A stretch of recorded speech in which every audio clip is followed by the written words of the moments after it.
අද්විතීය 200 Mbps speed එකකින් ශ්‍රී ලංකාවේ වේගවත්ම සහ පුළුල්තම හෝම් බ්‍රෝඩ්බෑන්ඩ් සම්බන්ධතාවය වන SLT Mobitel දේශීය ෆයිබර් බලවේගය ඔබත් අදම අත්විඳින්න. හරිම සුදුයි.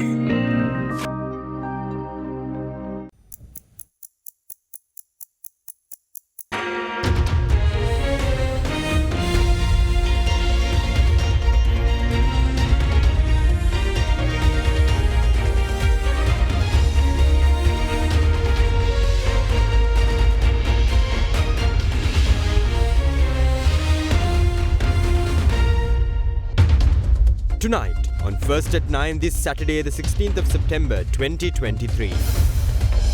Shocking revelation. Copa exposes a staggering 22 trillion rupee negative capital in distorted government records. Spurring digitalization. New Technology and Innovation Council to be established by the government, reveals President Ranil Wickremesinghe. The government will establish a Technology and Innovation Council as well as a Digital Transformation Agency. Achieving growth. Sri Lankan economy to be private sector led in the future, says State Minister of Finance. The government will only act as a regulatory authority. Economic contraction. The Sri Lankan economy contracts by 3.1% in the second quarter of this year, highlights the Statistics Office. ඔබේ විශ්වාසය දෙනු සෙන්සුරයින් දැන් ළඟමැති ෆාමසින් ලබාගත හැක. Rhino Cement Roofing Sheets. හොඳම මිලට කල් පවතින වහරයක්. This is AdaDerana First at 9. Live from Studio 24 in Colombo. Good evening and welcome to AdaDerana First at 9. I'm AdaDerana joining you live with the latest in Sri Lanka and around the world. Now in your top story tonight, President Ranil Wickremesinghe highlighted on the government's plans to establish a Technology and Innovation Council and a Digital Transformation Agency, adding that Sri Lanka plans to create 4 new universities specializing in new technologies, with one being the result of technological cooperation between India and Sri Lanka. Further, he reaffirmed Sri Lanka's commitment to support the Havana Declaration and called for the collective voice of the G77 and China to be heard in international fora. Summit of the heads of states and governments of the G77 and China commenced in Havana, Cuba yesterday. Speaking at the summit, President Ranil Wickremesinghe highlighted on the crucial role of science, technology and innovation in overcoming current development challenges faced by developing nations worldwide. The President outlined the government's initiatives, including the evaluation of underperforming science and technology research institutes and the establishment of a Technology and Innovation Council as well as a Digital Transformation Agency. A continuing economic restructuring process after the financial crisis of 2022 provides us with a chance to harness the potential of science, technology and innovation to our future trajectory of sustainable development and high growth. We are currently evaluating the performance of all our existing science and technology research institutes, some of which are underperforming. To promote the utilization of new technologies for Sri Lanka's growth, the government will establish a Technology and Innovation Council as well as a Digital Transformation Agency. Our universities currently do not have the capacity to create the requisite number of technology specialists. Therefore, we will establish 4 new universities focusing on the new technologies. One of these is the outcome of the technological cooperation between India and Sri Lanka. The International Climate Change University will be the 5th. The digital divide presents significant challenges to the development in the global south. These include limited access to costly technology, inadequate digital skills and infrastructure, cultural and institutional barriers, and financing constraints. Global trade barriers further compound these issues. To overcome these challenges, the G77 and China must establish an effective mechanism for cooperation. Otherwise, our endeavors will be limited to words. We must immediately reinvigorate the Consortium of Science and Technology and Innovation for the South, the COSTIS. This will be a test of our commitment. In addition, a revised program of action with many other proposed new measures is required. These measures should include collectively creating technological platforms modeled on the European Union's technology and innovation platforms in the following fields: digitalization, health, medication, AI, and renewable energy, including green hydrogen. 2. Interested G77 countries must make a commitment to earmark 1% of their GDP for R&D. This has to be achieved over a decade. And 3, we must foster collaboration between governments and the private sector. The brain drain from south to the north and the resulting loss of educated manpower is another threat to the development of science, technology and innovation of the south. China, India, Japan and South Korea have developed science, technology and innovation by nurturing their own manpower. Therefore, we must ask for compensation from the north for the loss of our manpower. Strengthening South-South cooperation can also play a significant role in addressing the critical issues of expanding our human resources. Sri Lanka urges the Group of 77 and China to work together to introduce a scheme similar to the Colombo Plan to increase collaboration, exchange best practices and push policies that harness the transformational potential of science, technology and innovation amongst us. Sri Lanka is committed to supporting the new Havana Declaration. We must ensure that the collective voice of G77 and China is heard in the international fora. Now, meanwhile, State Minister of Finance Shehan Semasinghe says that the Sri Lankan economy in the future will be driven by the private sector, adding that the government will only serve as a regulator. Addressing an event in Colombo, the State Minister said that the Budget 2024 will focus on providing more assistance to the small and medium-scale enterprises, regarded as the backbone of the country's economy. The 33rd annual general meeting of the Sri Lanka Tea Factory Owners Association was held in Colombo last evening.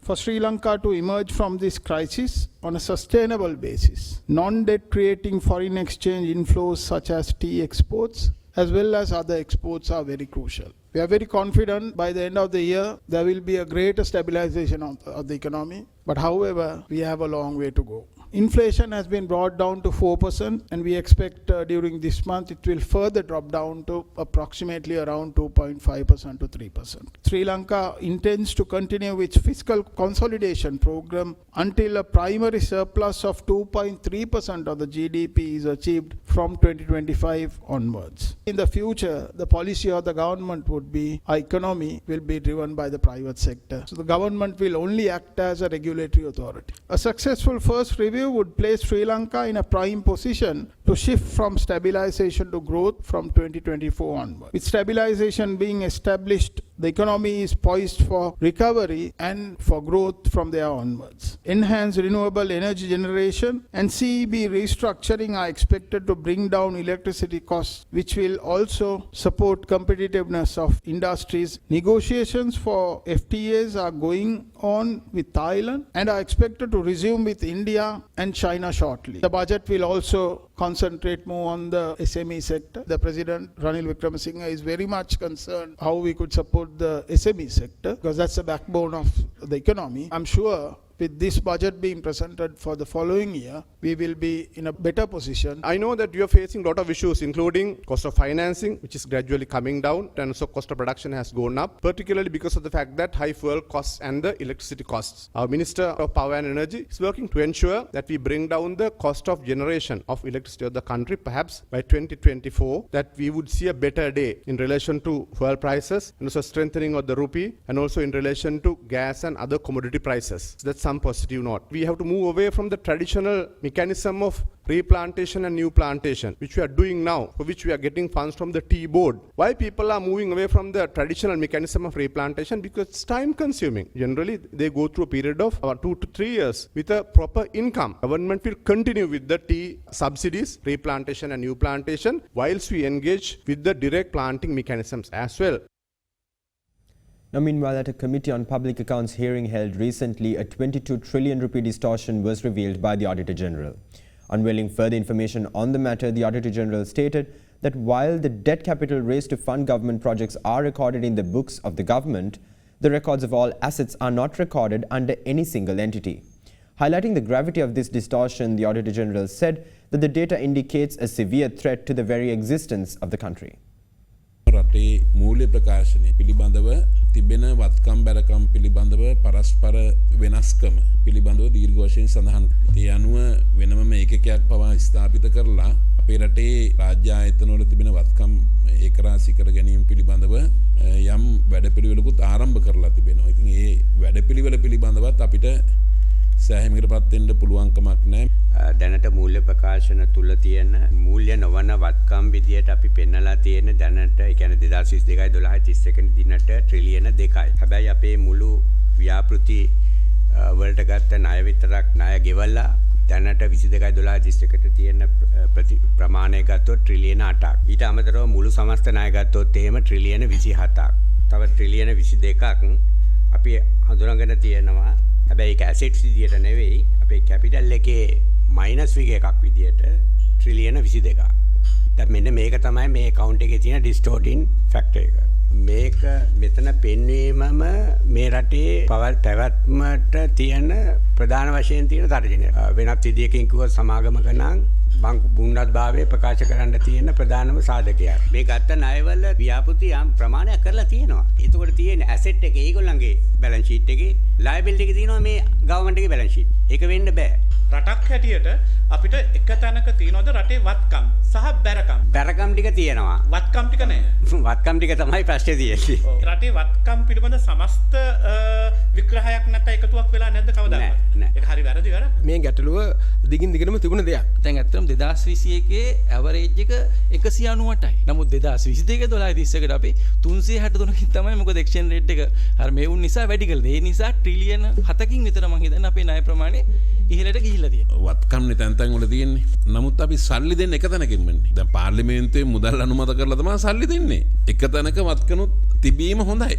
මොකද මේ වෙලාවේ අපි තාම දරුණු මේ crisis එකක් manage කරගෙන ඉන්නේ. මම දකිනවා රාජ්‍යසේවය විදිහට අපි සම්පූර්ණයෙන්ම වෙනස් වෙන්න ඕනේ කියලා. මේ අවුරුදු 75ක් හෝ 80ක් තිස්සේ මේ ආපු ක්‍රමයේ දැන් කරගෙන යන්න පුළුවන්ද බැරිද කියන ප්‍රශ්නේ මේ තියෙන්නේ. අපි පිළිගන්න මුදල් අමාත්‍යාංශයේ ව්‍යුහයත් වෙනස් විය යුතුයි කියලා. ගොඩක් තැන්වල අපි රිෆෝම්ස් කරගෙන යනවා. මොකද මේ රිෆෝම්ස් කරගෙන යන්නේ මොකද ආර්ථික අර්බුදයට යම්කිසි ඒක නැවත ඇති නොවෙන්න සහ පිළිතුරක් විදිහට. ඒතර ඒවා කරගත්තාම දැන් තව අවුරුදු 2ක් 3ක් වෙලා ඉවරනකොට එන්නේ වෙනස්ම ආර්ථිකයක්. ඒතර ඒ ආර්ථිකයට හරියන්න අපි අනිත් ආයතනත් වෙනස් වෙන්න ඕනේ. එහෙම වෙනස් වුණොත් විතරයි අපිට පුළුවන් වෙන්නේ අර ඒ ගමන ඉස්සරහට යන්න. Now, keeping with the theme of economics and finance, Acting Minister of Finance Ranjit Siambalapitia highlighted that the new Central Bank Act strictly limits requests made by the government to print money. He further stressed that the central bank will be responsible to target inflation at an exact figure, adding that as per the new CBSL Act, the Parliament is given the power to summon the central bank governor to Parliament for inquiries whenever needed. The provisions of the central bank bill, which was recently passed in Parliament, came into effect from yesterday.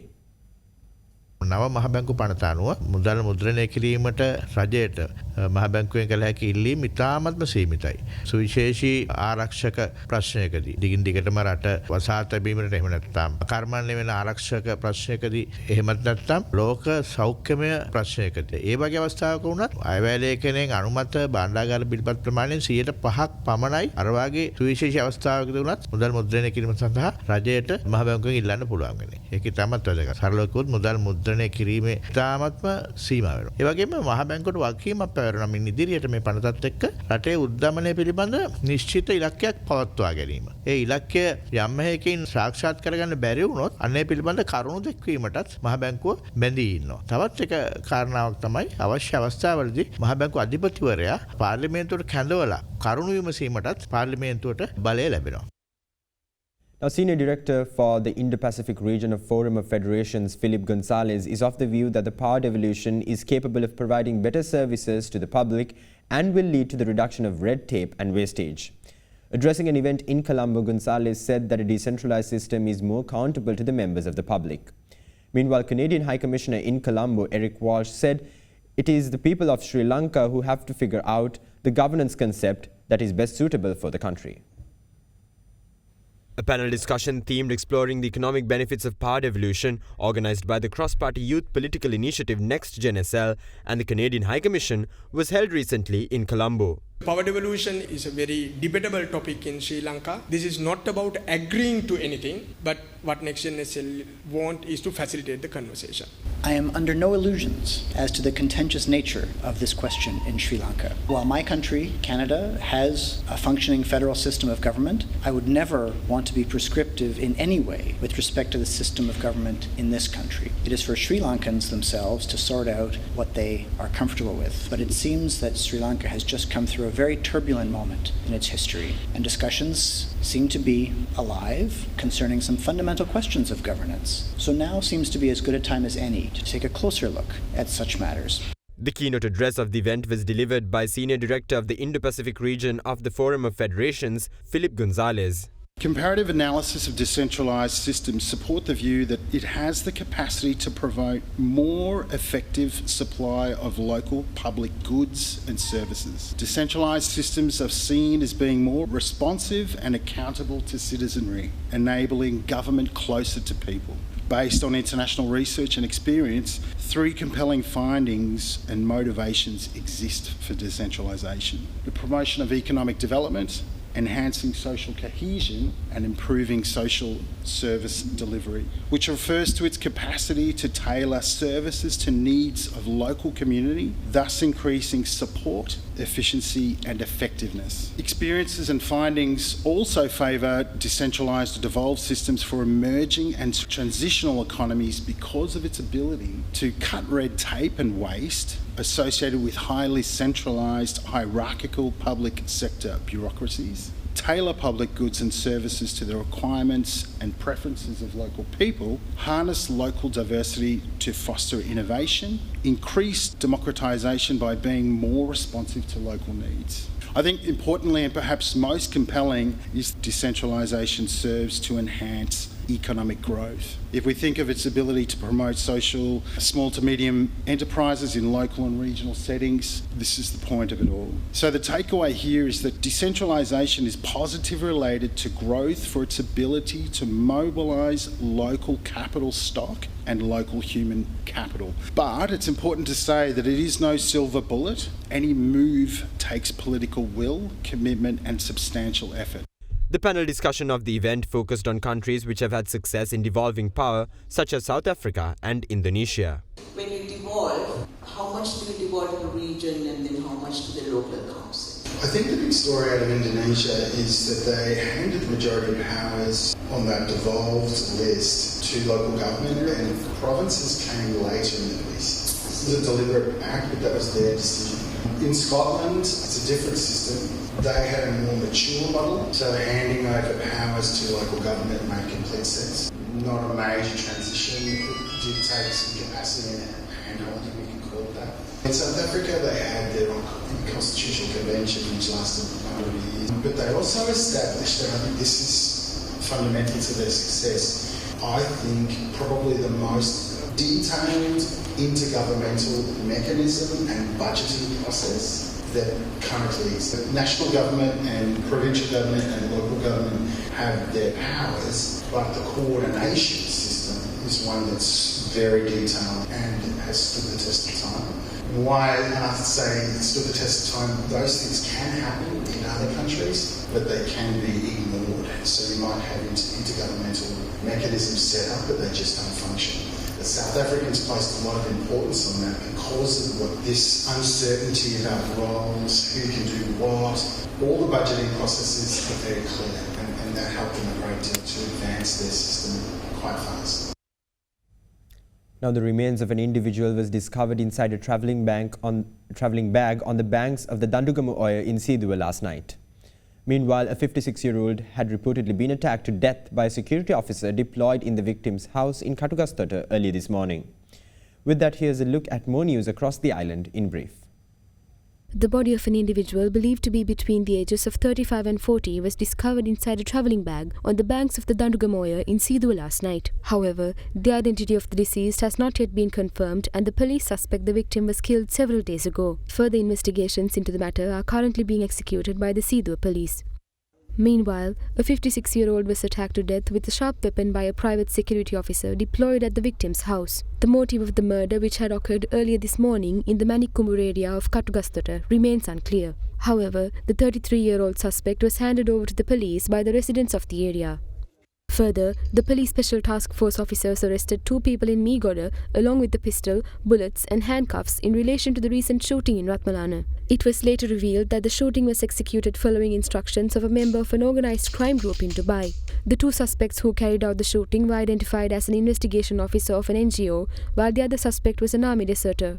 A Sri Lankan woman who allegedly attempted to smuggle a stock of cigarettes into the country had been apprehended by the Police Narcotics Bureau at the Bandaranaike International Airport in Katunayaka. Accordingly, a total of 17,000 cigarettes which were in possession of the passenger who had arrived from Dubai were taken into police custody. It was further revealed that the estimated value of the stock of cigarettes is nearly 1.7 million rupees. For the latest in the world of business, economics and finance, join us on the other side of the short commercial break. Stay with us.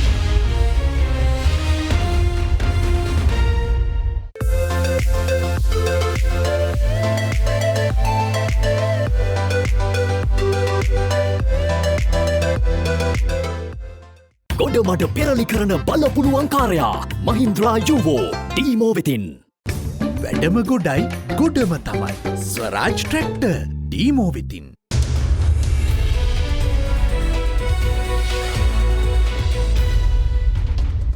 Welcome back. Now in your local business news, the Sri Lankan economy has contracted by 3.1% in the second quarter of this year in comparison to the same period in the previous year.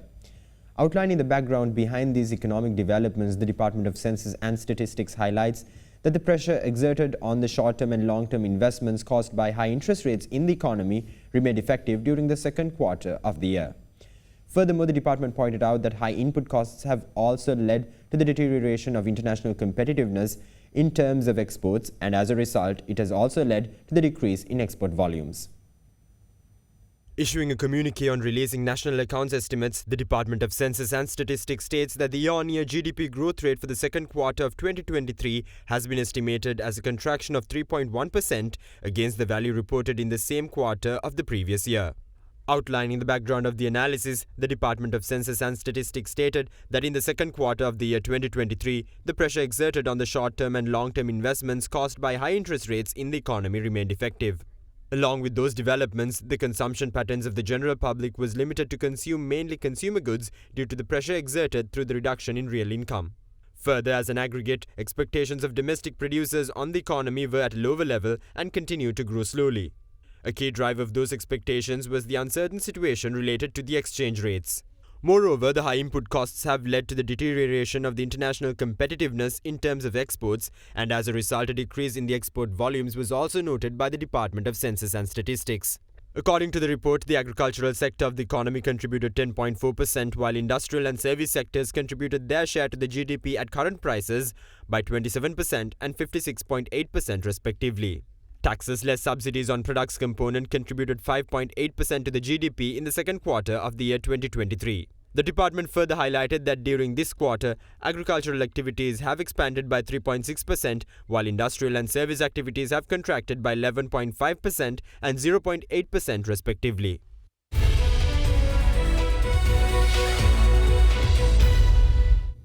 Now, Mahavali Plantations informed all shareholders of its 26th annual general meeting, which is scheduled to convene on the 27th of September. The company added that several key decisions, including the re-election of its directors, are to be made during the AGM. Meanwhile, Lanka Hotels PLC declared that all resolutions set out in the notice of the annual general meeting, which was held yesterday, were approved. With that, let's take a look at our corporate news segment for the day. Mahavali Plantations yesterday issued a notice informing all shareholders that its 26th annual general meeting will be held at the Avendra Garden Hotel Negombo on the 27th of September 2023 from 10:30 am onwards. Several key decisions are to be taken during this year's annual general meeting, with the highlight being the re-election of N.A. Lalit Kure, MD J.P. Nilantha Pereira and T.S. Gamini Fonseca as directors of the company. At the AGM, a declaration of a final dividend of ₹1.50 per ordinary share, as recommended by the Board of Directors, is also scheduled to be made. Meanwhile, Lanka Hotels PLC held its annual general meeting yesterday. Pursuant to Rule 7.2 of the CSE's listing rules, Lanka Hotels PLC declared that all resolutions set out in the notice of the AGM were approved at the meeting held yesterday. For the year, Lanka Hotels PLC reports that it has incurred a loss of ₹1.2 billion, down from a loss of ₹1.7 billion last year.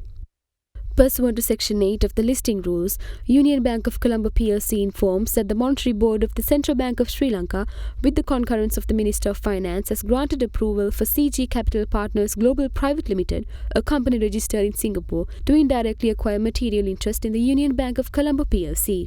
The company informs that a further announcement will be made on the matter once the contemplated transaction has been completed.